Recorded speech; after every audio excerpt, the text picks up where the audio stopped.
Hi, I'm Dong Jae Kim. I'm a medical oncologist. I grew up in the Midwest, grew up in Kansas, came out to the East Coast for my training 10 years ago, and have stayed around since.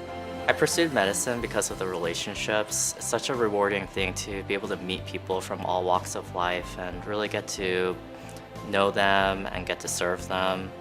It's a privilege. Oncology is, I think, one of the fields of medicine where you really have to get to know someone, and it's a tough situation to be in, and yet you get to be really close and be able to serve someone in a very intimate way. And I think that's what attracted me the most about oncology. When you become a medical student, you start your third year, they say that you'll always remember like the first patient you met.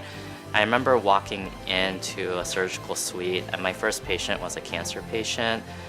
And I remember how complex his care was and how difficult it was. But what I remember was how grateful the patient and their family were for their treatment.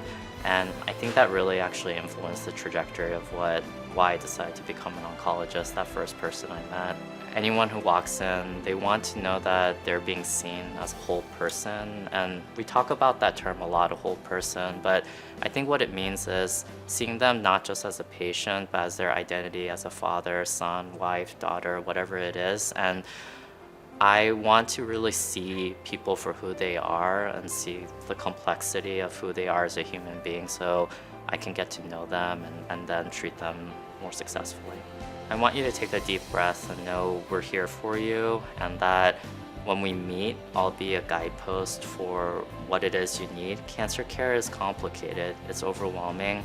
There's a lot of different specialists. I think part of my job is to connect you to the right people, the right resources, get you what you need, and to know that there's always someone to go to. One of the challenges when a patient has to enter a mammoth system is that there can be a lot of different places to enter. It can be very hard to navigate. And so at the same time, I think a smaller cancer center that still has very cutting edge programs like technology can be a great start, because maybe your cancer care does require something that's not close to home, but at the same time, a smaller team that is still able to find that for you and able to coordinate your care is, I think, still critical. Cancer care is difficult. It's difficult to travel really far back and forth. It's difficult to handle the toxicity issues if you're having to go really far. So it still matters to stay close to home.